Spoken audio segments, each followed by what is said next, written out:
Seul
enfant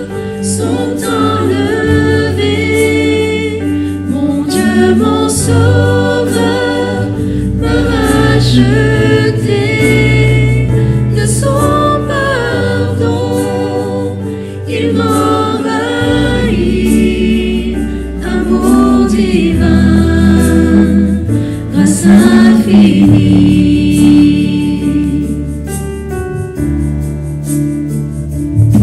Dans mes épreuves et mes labeurs, toujours suffit sa grâce. Je peux compter sur sa faveur à chaque instant qui passe. Mes chaînes enfin sont enlevées. Mon Dieu, mon Sauveur, m'a racheté de son pardon. Il m'envahit, amour divin, grâce infinie.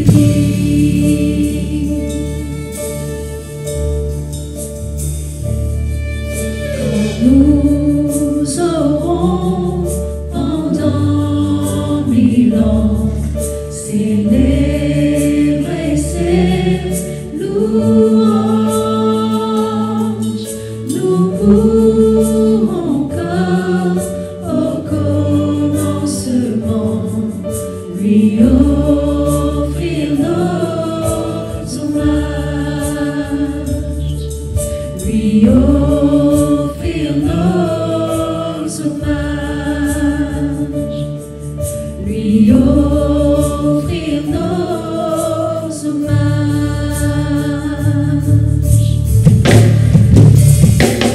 Les chaînes enfin sont enlevées.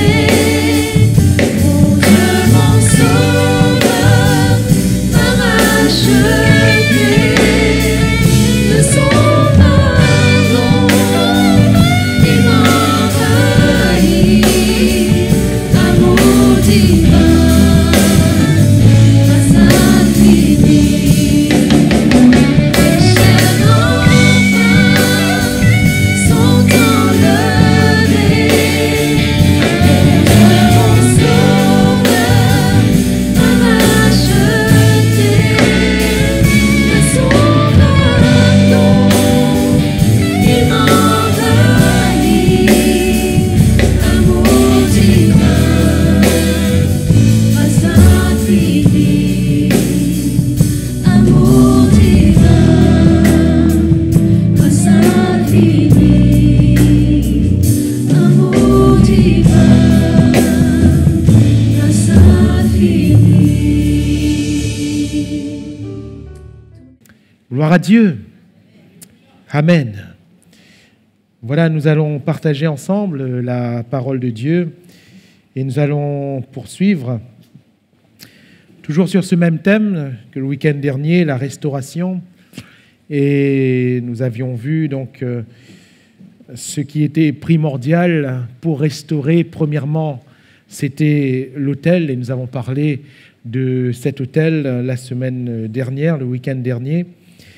Nous avons fait mercredi une parenthèse sur les instruments de restauration, et ces instruments étaient des hommes. Nous avons parlé d'Esdras et de Néhémie, de leur qualité pour permettre cette restauration. Et ce soir, nous allons voir, et ce soir et demain, nous aurons deux partages différents pour pouvoir avancer, sinon nous resterons trop longtemps, quoique ça ne fait pas de mal en soi, mais on risque après d'oublier ce qu'il y avait derrière, et ce n'est pas le but. Ce soir, on va voir un deuxième élément important pour la restauration, et nous allons lire ensemble en introduction un passage dans Esdras chapitre 3, Esdras chapitre 3. Nous ferons la lecture du verset 3 au verset 6. Esdras 3, versets 3 à 6. Voilà ce qui nous est dit. Ils rétablirent l'autel sur ses fondements, quoiqu'ils eussent à craindre les peuples du pays, et ils y offrirent des holocaustes à l'Éternel, les holocaustes du matin et du soir. Ils célébrèrent la fête des tabernacles, comme il est écrit, et ils offrirent jour par jour des holocaustes selon le nombre ordonné pour chaque jour. Après cela, ils offrirent l'holocauste perpétuel, les holocaustes et des nouvelles lunes, et de toutes les solennités consacrées à l'Éternel, et ceux de quiconque faisait des offrandes volontaires à l'Éternel. Dès le premier jour du 7e mois, ils commencèrent à offrir à l'Éternel des holocaustes. Cependant, les fondements du temple de l'Éternel n'étaient pas encore posés. Amen. Gloire à Dieu. Donc nous sommes là dans ce début, et nous avions parlé la dernière fois de l'autel et ces fameux holocaustes qui étaient offerts, c'était primordial. Et nous avions fait cette assimilation avec la croix de Jésus-Christ, qui est le début de tout.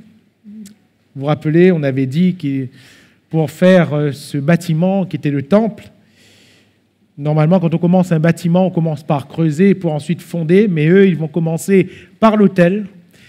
Et l'autel dans le but d'offrir des sacrifices. Pourquoi ? Parce que s'ils n'offraient pas de sacrifices sur l'autel, Dieu n'était pas avec eux pour poursuivre cette œuvre qui était quand même, disons-le, périlleux. Ils étaient entourés d'ennemis. Périlleux parce qu'il y avait bien sûr le diable, l'ennemi de leur âme qui les guettait. Et ils ne voulaient pas, ils ne pouvaient pas commencer une telle œuvre sans l'autel.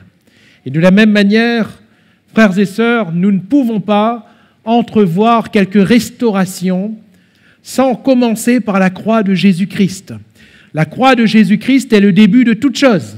Alléluia. Et c'est à partir du sacrifice de Christ à la croix que tout commence dans notre vie ou que tout recommence, puisqu'il s'agit de reconstruire, restaurer. Nous parlons de restauration et je répète, ce thème est vraiment important et il me tient vraiment à cœur parce que Dieu est le Dieu qui construit, mais il est aussi le Dieu qui reconstruit.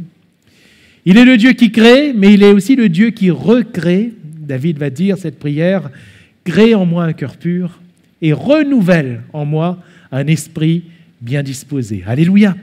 Il est le Dieu qui restaure. Et il est le Dieu qui ce soir veut restaurer une vie. Il peut restaurer notre vie et il veut restaurer notre vie. Il veut restaurer son Église. Non pas que l'Église en soi soit détruite, parce que Jésus a dit « Je bâtirai mon Église ». Qui peut détruire eh bien, ce que Jésus construit? Personne. Personne. Personne ne peut entraver l'œuvre du Seigneur. Néanmoins, si ce soir, nous constatons et nous confessons que notre vie est en ruine et qu'il y a besoin d'une reconstruction, laissez-moi vous dire que tant que ces ruines restent ruines, cela impacte l'Église. Car nous sommes, nous tous ici présents, nous sommes des pierres vivantes. Mais si la pierre, elle est écrabouillée, elle est en ruine, alors l'Église est impactée. La restauration, donc, dans ce texte que nous avons lu, revient 2 fois un terme, fondement. Fondement. On a parlé du fait qu'il faille premièrement l'autel pour ensuite commencer les fondations de ce bâtiment qui était le temple. Et pour tout bâtiment, les fondations sont importantes, n'est-ce pas? Suivant les fondations, le bâtiment sera solide ou pas. Suivant la manière dont on aura creusé, la manière dont on aura fondé, le bâtiment sera solide ou pas. Si nous sautons, si nous altérons, si nous ne faisons pas attention à cette étape de la fondation ou des fondements, alors nous avons à craindre quant au bâtiment qui va être ensuite construit. Si l'autel nous parle de la croix de Christ, de quoi nous parlent les fondations ou le fondement? Eh bien, comme cela a été stipulé dans le texte que nous venons de lire, et comme cela va parsemer et le livre d'Esdras et le livre de Néhémie, les fondations sont assimilées, peuvent être assimilées à la parole de Dieu elle-même. Qu'est-ce qui va leur permettre de construire solidement ce qu'ils s'apprêtent à construire, que ce soit pour Esdras, qui va ériger ce temple, pas lui en soi, on rappelle que c'est à la base Zorobabel et Josué, le souverain sacrificateur, mais Esdras va être ce personnage important par la suite, ce qui va permettre à Néhémie de construire solidement ensuite ses murailles. Nous parlons du temple, qui est le lieu de la présence de Dieu, le lieu où le culte pouvait être offert, le lieu central de cette ville de Jérusalem, et nous parlons des murailles qui vont constituer la protection de cette ville. Frères et sœurs, il est important pour nous de permettre à Dieu de construire notre vie, ou de reconstruire notre vie, mais il est important aussi de protéger ce que Dieu fait. Alléluia. Il est important aussi, les murailles sont importantes. Eh bien, la base de tout, la base spirituelle de tout, je ne vais pas vous parler des fondements en soi, de la pierre et des matériaux qui vont être utilisés. Je ne fais même pas traiter de la symbolique du matériel utilisé. Ce n'est pas ce qui, à mon sens, est le plus intéressant. Mais nous parlons de choses spirituelles parce qu'il s'agit de reconstruire spirituellement ce qui est perdu. Eh bien, ce qui vient et ce qui revient encore, c'est la parole de Dieu. Ce qui est écrit, l'importance de la parole de Dieu. Je vous citerai ce texte de Néhémie, chapitre 1er, verset 5, Néhémie 1, 5. Et je dis, c'est Néhémie qui va se mettre à prier, « Ô Éternel, Dieu des cieux, Dieu grand et redoutable, toi qui gardes ton alliance et qui fais miséricorde à ceux qui t'aiment et qui observent tes commandements. » Amen. Qui fait miséricorde à qui? Ceux qui t'aiment. Oui, mais comment savons-nous que nous aimons Dieu? C'est quand nous aimons sa parole. Ceux qui observent tes commandements. Si sans l'autel, il ne pouvait pas aller bien loin, eh bien, laissez-moi vous dire que sans l'observation des commandements, sans l'obéissance à la parole de Dieu, il ne pouvait pas non plus faire grand-chose. Jésus va dire, et je rajouterai cette référence en introduction, Matthieu 7, versets 24 à 25, nous connaissons bien ce texte, Matthieu 7, 24 à 25, « C'est pourquoi quiconque entend ces paroles que je dis et les met en pratique sera semblable à un homme prudent qui a bâti, et nous parlons ici de bâtiment, qui a bâti sa maison sur le roc. La pluie est tombée, les torrents sont venus, les vents ont soufflé, se sont jetés contre cette maison. Elle n'est point tombée parce qu'elle était fondée sur le roc. » Amen. Fondée sur le roc.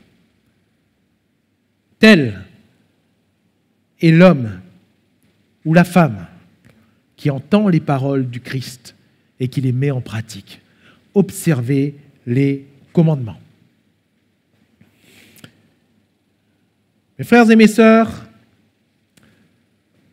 Dieu fait toutes choses à partir de sa parole. Alléluia. Et il ne fait rien sans sa parole. Rien. Quand il crée le monde, c'est selon sa parole. C'est à partir de sa parole. Quand il fait venir le Messie, c'est à partir de sa parole, afin que s'accomplisse tout ce qui était écrit. Tout ce qu'il fait, c'est à partir de sa parole. Il parle et la chose arrive. Il dit et elle existe. De la même manière, dans notre vie, pour reconstruire, pour restaurer ce qui a été détruit, pour ériger à nouveau ce qui est en ruine, Dieu peut le faire, alléluia. Il est le Dieu qui bâtit sur d'anciennes ruines, le Dieu de la restauration. Mais comment va-t-il faire? Toujours de la même manière, à partir de sa parole. Ou si vous préférez, à partir de notre obéissance à sa parole. Amen. À partir de notre obéissance à sa parole. Esdras, d'une part, et Néhémie, d'autre part, l'avaient bien compris. Ils l'avaient bien compris. C'est pour cela que nous pouvons parler, premièrement, quand nous parlons du livre d'Esdras et du livre de Néhémie, du fait de redonner son importance à la parole. Rappelons juste l'histoire. pourquoi Israël, pourquoi Jérusalem, pourquoi le temple de Jérusalem ont été détruits. C'est parce que la parole de Dieu a été abandonnée, tout simplement. C'est parce qu'on n'obéissait plus à cette parole. Voilà la raison directe. La raison directe. Le culte aux idoles en soi, oui, c'est une abomination. Pourquoi? Parce que Dieu l'avait dit. Parce que Dieu leur avait interdit de le faire. Dieu l'avait dit, c'était la parole de Dieu. L'injustice, eh bien Dieu l'avait dit. Les meurtres qui se commettaient dans le pays, eh bien Dieu l'avait proscrit. Tout était dans la parole de Dieu, tout était dans les commandements de l'Éternel. Ils violaient les sabbats. Mais pourquoi était-ce une abomination? Parce que Dieu l'avait dit. Et tout était à partir de ce que Dieu avait dit. Parce qu'ils n'obéissaient plus à ce que Dieu avait dit, alors la ruine est venue sur cette ville et sur ses habitants. La ruine est venue et ces Juifs de Jérusalem ont été déportés dans le pays de Babylone. Et je rappelle ce que j'ai dit le week-end dernier. Au bout des 70 ans écoulés, un roi choisi par Dieu bien à l'avance, en plus de 250 ans à l'avance, un roi choisi par Dieu du nom de Cyrus, eh bien, va ordonner que les Juifs de Jérusalem retournent à Jérusalem et que le peuple s'installe, le temple soit rebâti. Quand ils sont venus, ils savaient, ils étaient bien conscients. Esdras le premier, lui le scribe, versé dans les Écritures, mais aussi Néhémie, même s'il était échanson du roi, lui aussi était versé dans les Écritures. Nous le voyons citer, nous l'avons dit mercredi, citer la parole de Dieu dans sa prière. Ils étaient conscients qu'il fallait faire quelque chose d'important que nous devons faire pour la restauration, redonner son importance à la parole. Alléluia. Redonner l'importance de la parole de Dieu à la parole de Dieu. Pour pouvoir ensuite obéir à cette parole, il fallait replacer cette parole là où elle devait être. Et où devait-elle être? Au centre de tout. Car la parole est Dieu. Alléluia. La parole est Dieu, nous dit Jean, chapitre 1er. La parole est Dieu. Au commencement était la parole était avec Dieu, la parole était Dieu.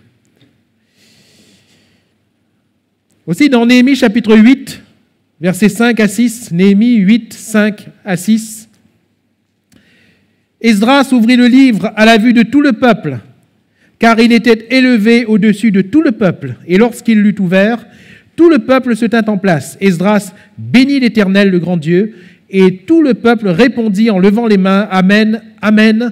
Et ils s'inclinèrent et se prosternèrent devant l'Éternel, le visage contre terre. Amen.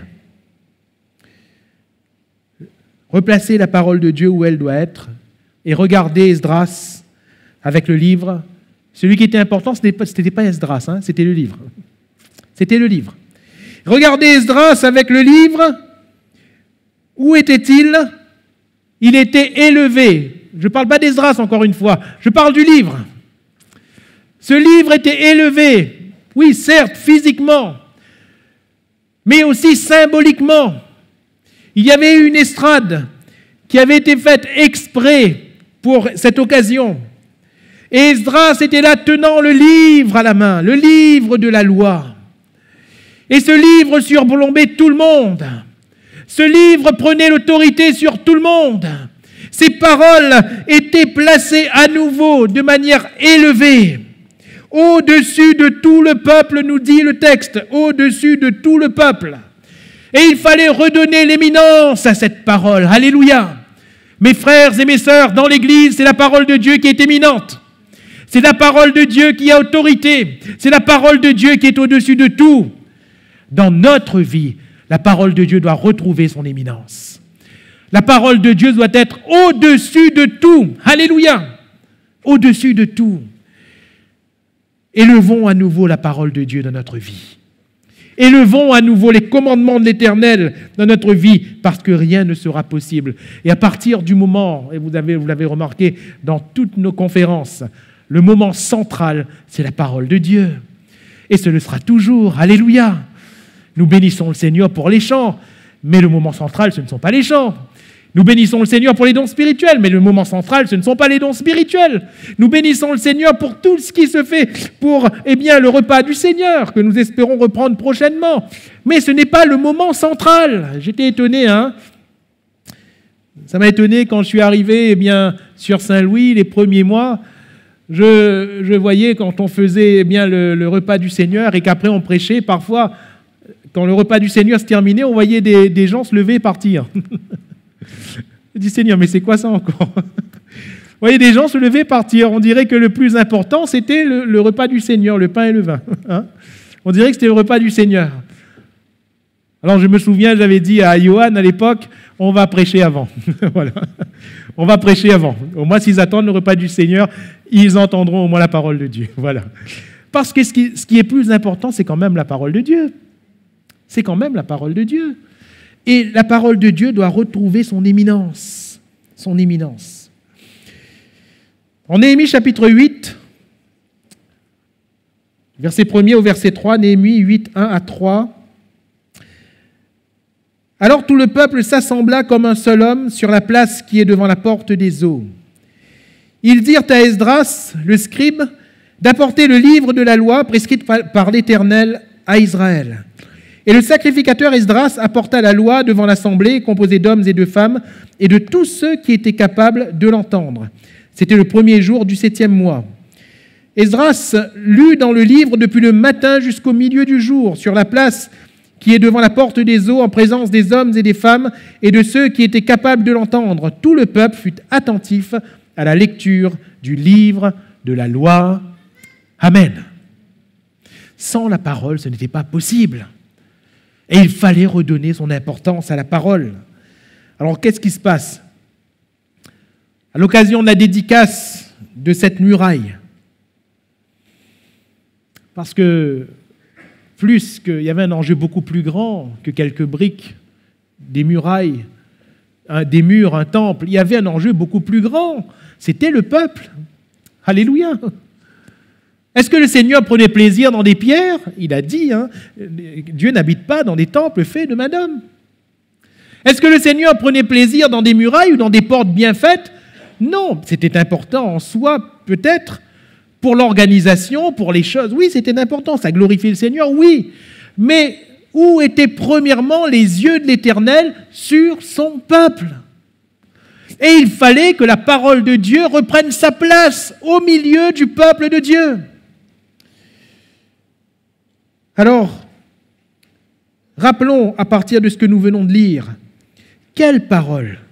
Quelle parole? Il dit à Esdras, le scribe, d'apporter le livre de la loi de Moïse prescrite par l'Éternel. Frères et sœurs, la Bible est la parole de Dieu. Alléluia. Ce n'est pas le livre d'un homme ou de plusieurs hommes. Ce ne sont pas des contes habilement conçus. Ce ne sont pas des écrits d'hommes érudits. Non. Non. C'est la parole inspirée de Dieu. Et Paul va dire à Timothée, pourtant Paul, certainement plus que beaucoup d'autres, connaissait le nom de tous les auteurs de la Torah, de la loi judaïque. Il connaissait beaucoup plus que beaucoup d'autres. Lui qui était érudit dans les Écritures. Mais que va-t-il dire? Il ne va pas dire que toute Écriture est inspirée de Moïse. Il ne va pas dire que toute Écriture est inspirée de David. Pourtant, c'était de grands auteurs. Ou de Salomon, ou d'autres auteurs. Non. Toute Écriture est inspirée de Dieu. De Dieu. Alléluia. La loi de Moïse, prescrite par l'Éternel. Ce n'est pas Moïse qui a inventé la loi. Moïse s'est tenu devant Dieu, sur la montagne, 40 jours et 40 nuits. Et c'est Dieu qui lui a donné la loi. Alléluia. Est-ce que nous voulons reconnaître qu'au travers des Écritures, c'est Dieu qui nous parle? Frères, sœurs, au travers des Écritures, c'est Dieu qui me parle. Qui me parle. Est-ce que nous voulons reconnaître la voix de Dieu? Si nous disons que Dieu est Dieu, comment considérons-nous la parole de Dieu? Quelle parole? Celle de Dieu. Parole pour qui? Prescrite par l'Éternel à Israël, à son peuple. La parole de Dieu pour moi. Alléluia. La parole de Dieu pour nous.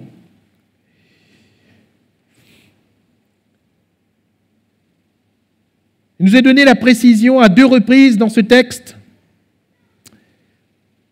La foule assemblée était composée d'hommes et de femmes et de tous ceux qui étaient capables de l'entendre. Tous ceux qui étaient capables de l'entendre.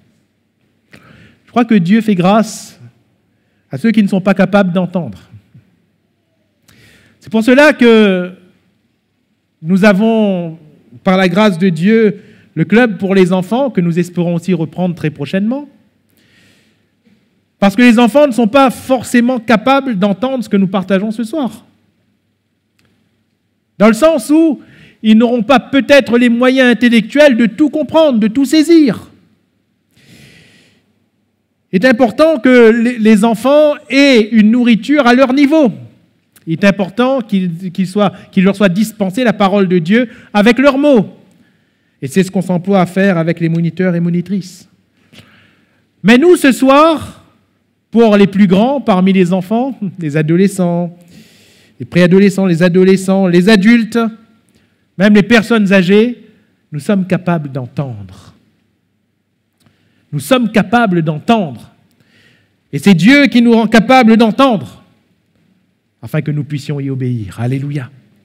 Nous sommes capables d'entendre. Mais dans quel but? C'est la parole de Dieu pour nous qui sommes capables d'entendre. Dans quel but? Et j'aime bien cette symbolique. Le lieu où se trouve Esdras, la porte des eaux. La porte des eaux. La parole de Dieu est cette eau dont nous avons besoin.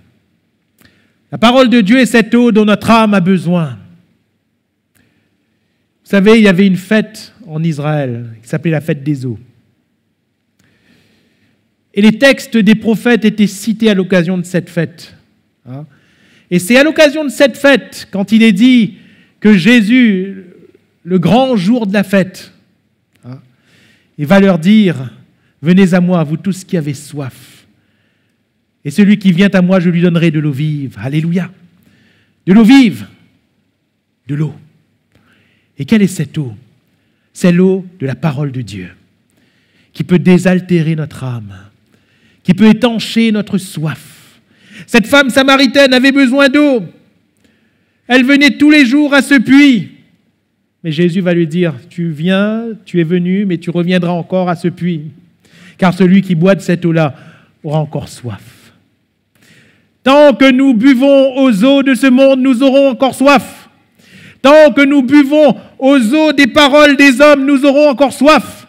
Tant que, nous boirons l'eau qui se trouve à l'extérieur de la présence de Dieu, nous aurons encore soif.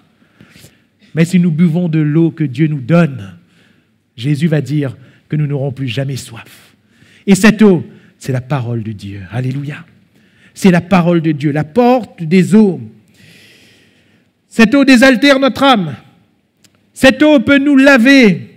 Cette eau peut, nous rendre purs. La parole de Dieu peut nous rendre purs. Comment le jeune homme rendra-t-il pur son sentier? Psaume 119, verset 9. Comment le jeune homme rendra-t-il pur son sentier? En se dirigeant d'après ta parole. Alléluia. L'eau qui nous rend purs.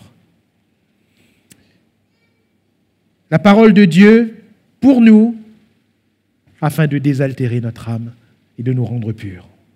Alors, redonnez sa place à la parole de Dieu. Néhémie chapitre 8, verset 18. On lut dans le livre de la loi de Dieu chaque jour, depuis le premier jour jusqu'au dernier. Alléluia. Quand lire la parole de Dieu? Quand lire la parole de Dieu? Parce que c'est là, nous parlons de restauration, nous parlons de la base, du fondement de la restauration, la parole de Dieu. Quand lire la parole de Dieu? Je vous écoute. C'est écrit quoi dans ce qu'on vient de lire ensemble? C'est quand? Chaque jour. Alléluia. Chaque jour. Chaque jour. Oui, mais est-ce qu'il y a des jours où on peut sauter, frère? Qu'est-ce qui est écrit? Depuis le premier jour jusqu'au dernier. Alléluia. Depuis le premier jour jusqu'au dernier. Redonner l'éminence à la parole de Dieu, c'est la lire tous les jours, depuis le premier jusqu'au dernier. L'année comporte 365 jours. Et lire la parole de Dieu chaque jour de l'année, c'est merveilleux. Alléluia. C'est une grâce. C'est une grâce. Je le dis souvent et je le répète, chacun on a notre rythme de lecture. Certains lisent beaucoup, très vite. Il y en a qui ne peuvent pas lire vite, alors ils lisent peu. Peu importe. Adaptez votre lecture à votre rythme de lecture. Mais que ce soit chaque jour et tous les jours de l'année. Alléluia. Chaque jour, tous les jours de l'année. Une petite indication que je donne toujours, c'est comme une base, une référence. Si quelqu'un lit 4 chapitres de la Bible par jour, il lit toute la Bible en une année. 4 chapitres par jour et on lit toute la Bible en une année.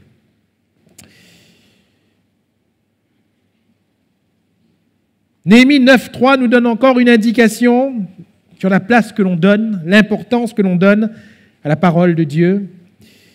Néhémie 9.3, lorsqu'ils furent placés, on lit dans le livre de la loi de l'Éternel leur Dieu, pendant un quart de la journée.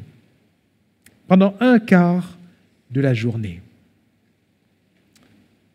C'est fort, hein? Pendant un quart de la journée. Vous avez fait le calcul? Un quart de la journée, c'est combien de minutes? Allez, qui est fort en maths? Un quart de 24 heures? Allez, on a dit un quart de la journée, soyons précis. Une journée, 12 heures. Allez. Voyons eh bien, la moyenne au plus bas. Un quart de 12 heures? 3 heures, merci. 3 heures, j'ai entendu, après j'ai entendu 3. Alors, 3 heures. 3 heures. Pendant 3 heures.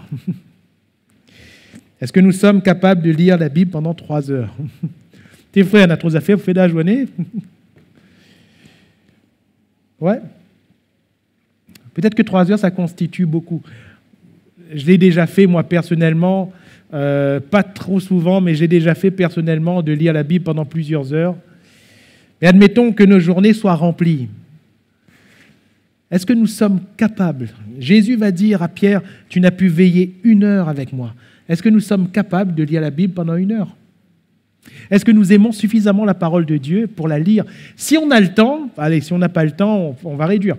Mais si on a le temps, est-ce que nous sommes capables de dire, bon, je ne vais pas faire autre chose, je prends ma Bible et pendant 1 heure, je la lis? Est-ce que nous sommes capables de le faire? Un quart du jour. Dans le texte que nous avons lu tout à l'heure en Néhémie 8.1, il est dit qu'il l'a lu, Esdras, il a lu dans le livre depuis le matin jusqu'au milieu du jour. Là, ce n'est plus 3 heures, c'était 6 heures. Depuis le matin jusqu'au lever du jour, jusqu'au milieu du jour. 6 heures. Lire sa Bible, prendre le temps de lire sa Bible sans compter les minutes. Il faut faire une chose, il faut parfois mettre de côté le reste des activités. Il faut parfois mettre en parenthèse certains loisirs et dire, Seigneur, je vais passer du temps avec ta parole. Alléluia. C'est la base. Alors, ce n'est pas une règle que je vous donne. C'est juste une question que l'on doit se poser, chacun. Quelle est l'importance que je donne à la parole de Dieu? Quel est mon amour pour la parole de Dieu? Quel est mon intérêt pour les Écritures? Suis-je capable de mettre tout en parenthèse pour passer du temps avec ma Bible? Croyez pas que le chrétien du XXIe siècle, c'est un homme ou une femme de la Bible aussi? Oui ou non? Oui ou non? Oui. Oui. Ce sont toujours des hommes et des femmes de la parole. Alléluia. Donc, redonner son importance. Deuxièmement,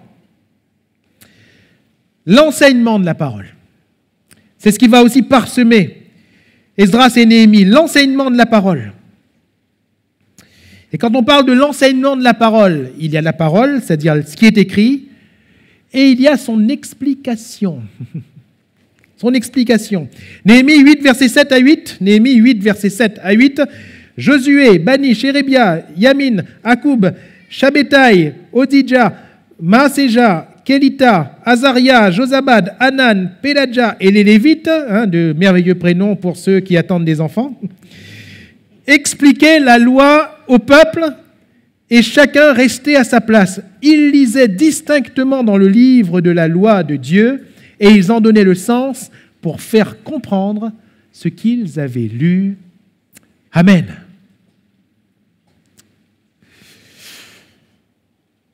Vous savez pourquoi des fois on se décourage dans la lecture de la Bible? C'est parce qu'on ne comprend pas toujours ce qu'on lit, n'est-ce pas? Parfois les textes sont un peu durs, il faut reconnaître, en termes de sens. Les textes sont un peu difficiles. Outre les explications intellectuelles,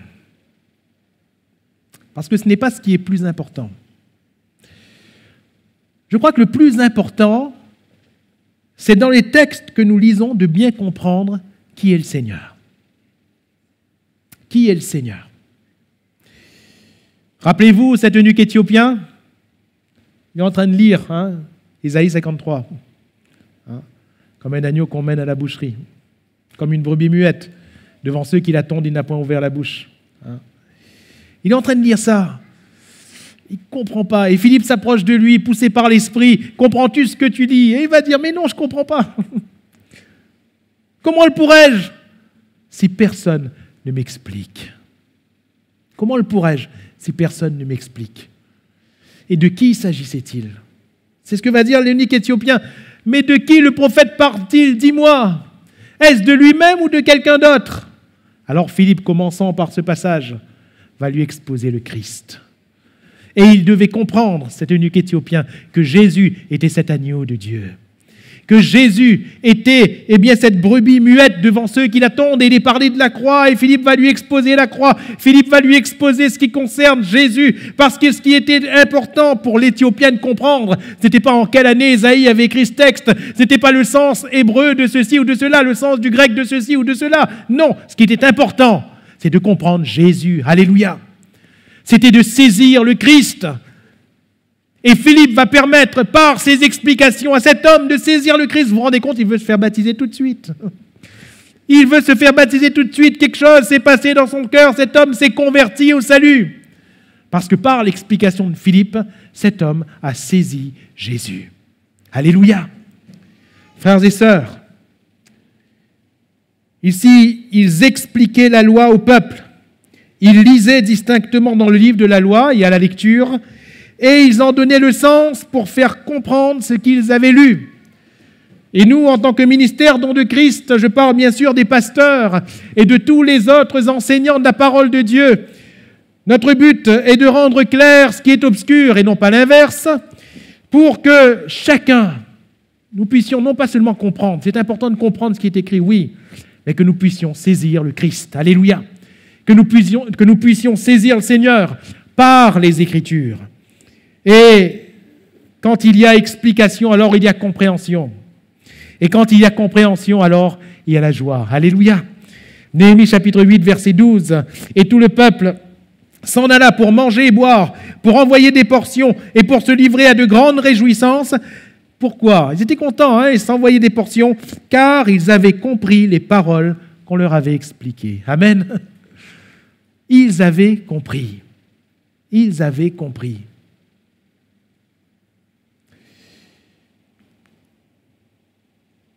Alors, l'explication amène la compréhension et la compréhension amène la joie.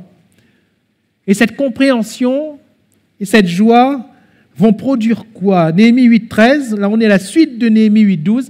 Néhémie 8.13, le second jour, les chefs de famille et tout le peuple, les sacrificateurs et les Lévites s'assemblèrent auprès d'Esdras le scribe. Pourquoi est-ce qu'ils reviennent?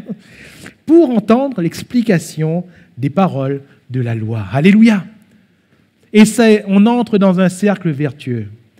On a reçu, on a compris, on a saisi, alors on veut encore recevoir.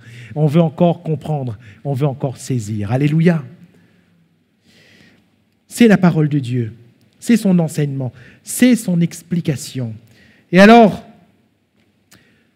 ce qui est surtout précieux, quand la parole est remise à sa place, quand l'explication est claire, c'est pour cela que, frères et sœurs, et je fais une parenthèse, c'est pour cela, entre autres, que nos conférences sont importantes.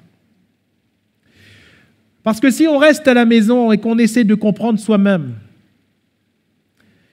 peu importe notre niveau intellectuel, même si on est très intelligent, on peut faire fausse route dans l'interprétation de la parole de Dieu. On peut couper les cheveux en quatre, on peut tordre le sens des Écritures, on peut aller trop loin. On le peut. On peut croire à ce qu'il y a sur Internet, à ce que les uns et les autres disent. Tandis que lorsque nous revenons, parce qu'il s'agit ici de conférences, il revenait autour d'Esdras et des principaux qui étaient autour de lui. Le but, c'était quoi? C'était qu'ils entendent la bonne explication de la parole de Dieu. Alléluia. Non pas qu'on ait la science infuse, mais il me semble quand même que lorsque l'on se rassemble, lorsque l'on partage la parole de Dieu, on partage quand même une explication qui est saine, qui n'est pas extrémiste, qui n'est pas tordue, mais une explication qui est saine, comme ce soir. Et ce n'est pas là un mérite que nous nous attribuons, que je m'attribue moi-même. Non, je m'évertue et on s'évertue tous dans le ministère à prendre ce qui est écrit et à simplement l'exposer au peuple en le rendant plus clair. Toujours est-il que le but, c'est quoi? Pourquoi la lecture? Pourquoi l'explication? Et rappelez-vous, c'est le but, c'est la finalité, pour l'application. Alléluia. La pratique.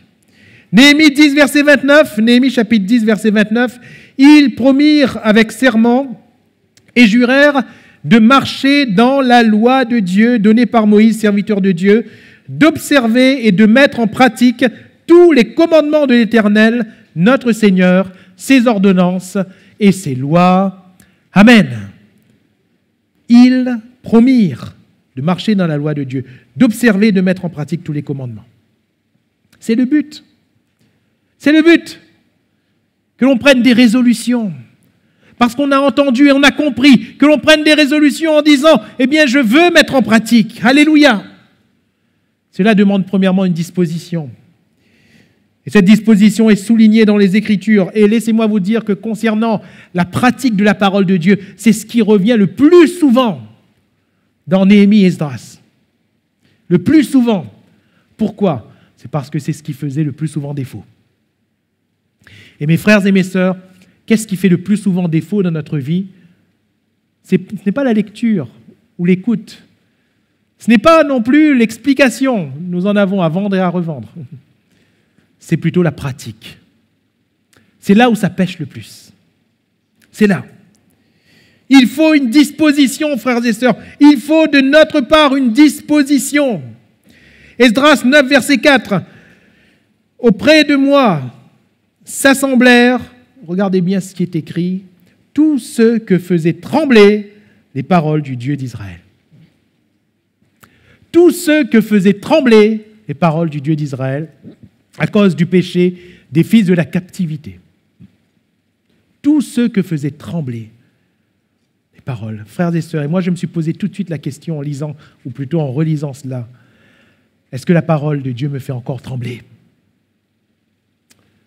Est-ce que la parole de Dieu me fait encore trembler? Ou est-ce que je suis devenu indifférent devant la parole de Dieu? Est-ce que quand Dieu dit quelque chose, je me rebelle, je m'endurcis?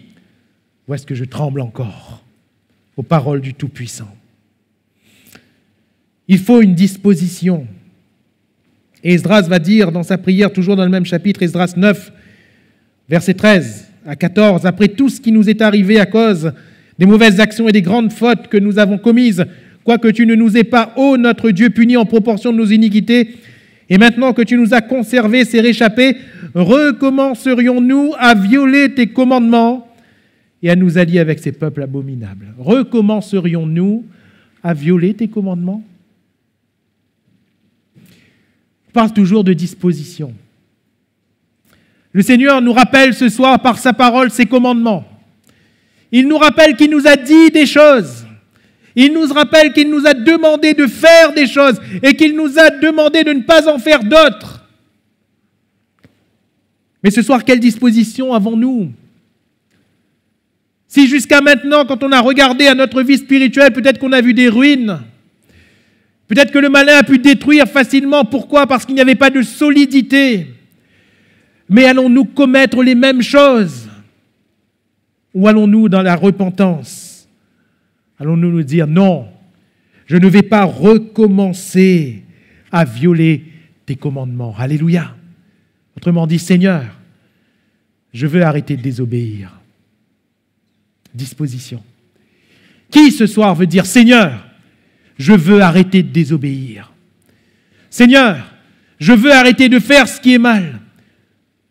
À toi ou à mon prochain, je veux arrêter. Il faut qu'il y ait une disposition.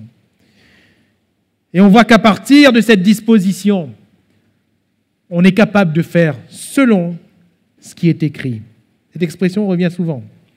Esdras 3, verset 2, Josué, fils de Jotsadak, avec ses frères et les sacrificateurs, et Zorobabel, fils de Shealtiel, avec ses frères, se levèrent et bâtirent l'autel du Dieu d'Israël pour y offrir des holocaustes, selon ce qui est écrit dans la loi de Moïse.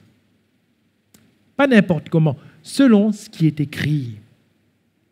Nous voulons obéir à ce qui est écrit. Esdras 3, verset 4, ils célébraient à la fête des tabernacles. Pourquoi? Parce qu'ils avaient envie de faire la fête? Non, comme il est écrit. Alléluia. Comme il est écrit. Esdras 6, 18, ils établirent les sacrificateurs selon leur classe et les Lévites selon leur division pour le service de Dieu à Jérusalem, comme il est écrit dans le livre. Comme il est écrit, selon ce qui est écrit. Frères, sœurs, qu'est-il écrit? Qui lis-tu? Il nous faut agir selon ce qui est écrit. Alléluia.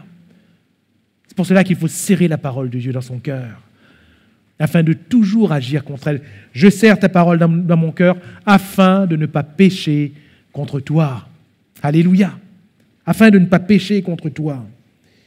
Et cela amène une réaction, une disposition qui amène une réaction. Parce que dès que c'est écrit, hop, ça nous interpelle. On n'est pas indifférent, on réagit. Néhémie 8, verset 14. « Et ils trouvèrent écrit dans la loi que l'Éternel avait prescrite par Moïse, que les enfants d'Israël devaient habiter sous des tentes pendant la fête du 7e mois, et proclamer cette publication dans toute leur ville à Jérusalem. Allez chercher à la montagne des rameaux d'olivier sauvages, des rameaux de myrte, des rameaux de palmier et des rameaux d'arbres touffus, pour faire des tentes comme il est écrit. » Alors le peuple alla. C'est merveilleux, hein? Ils trouvèrent qu'il est écrit, alors le peuple alla. Alléluia. Quand on trouve ce qui est écrit, est-ce que nous nous mettons en mouvement pour faire ce qui est écrit? Le peuple alla chercher des rameaux et ils se firent des tentes, etc., etc. Pourquoi? Parce que c'est écrit. Néhémie 13, verset 1. Dans ce temps, on lut en présence du peuple dans le livre de Moïse et l'on y trouva écrit que l'Ammonite et le Moabite ne devraient jamais entrer dans l'assemblée de Dieu. Et au verset 3, lorsqu'on eut entendu la loi, on sépara d'Israël tous les étrangers. Ils ont lu dans la loi, c'est écrit, alors ils vont mettre en pratique. Alléluia. Il y a tellement d'autres exemples, tellement d'autres passages à ce propos, et j'en lirai un dernier. On lut dans le livre de la loi de Dieu chaque jour, depuis le premier jour jusqu'au dernier, on célébra la fête pendant 7 jours et il y eut une assemblée solennelle le 8e jour, comme cela est ordonné. C'est ordonné, on a lu, et alors on fait ce qui est dit. Alléluia. Et frères et sœurs, on sera d'accord, cela nous demande des efforts, forcément. Cela nous demande beaucoup d'efforts. Pour mettre en pratique, on lit, on comprend, alors on fait. Eh bien, cela nous demande parfois des efforts. Eh bien, frères et sœurs, ne voulons-nous pas faire ces efforts ce soir? Ou du moins à partir de ce soir. Chacun pour sa vie afin de permettre au Seigneur de construire, d'œuvrer, de restaurer. Néhémie chapitre 10, verset 32. Nous nous imposâmes aussi des ordonnances. Nous nous imposâmes. Alléluia. Il faut s'imposer les choses. Il faut s'imposer les choses. Néhémie 10, 35, nous résolûmes prendre des résolutions. À tes résolutions, Job 22, 28, à tes résolutions répondra le succès. Sur tes sentiers brillera la lumière. Alléluia. À tes résolutions. Nous résolûmes. Nous avons pris une résolution. Nous nous sommes imposés. Alléluia. Parfois, on impose aux autres. Vous avez vu comme on est laxiste vis-à-vis de soi-même? On impose aux autres. N'est-il pas temps de nous imposer à nous? N'est-il pas temps pour moi de m'imposer, de me résoudre à? Alors, j'aimerais conclure ce partage. Les fondations de la parole. Le fondement de la parole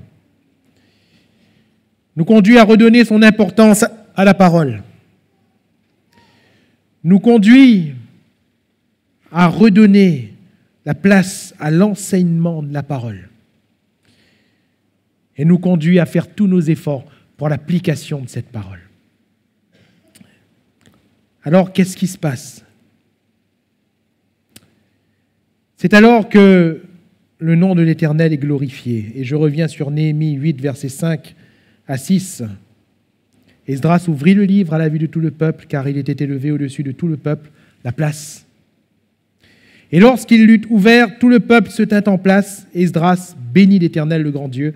Et tout le peuple répondit en levant les mains, Amen, Amen.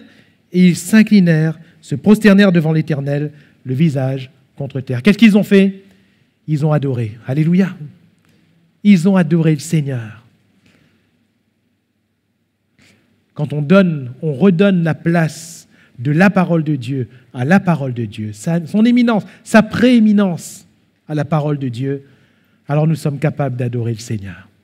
Pourquoi? Parce que Dieu nous bénit. Alléluia. Dieu nous bénit. Notre cœur s'ouvre. Il y a des choses qui se passent à l'intérieur à partir de la parole de Dieu. Alors Dieu peut nous reconstruire. Alléluia.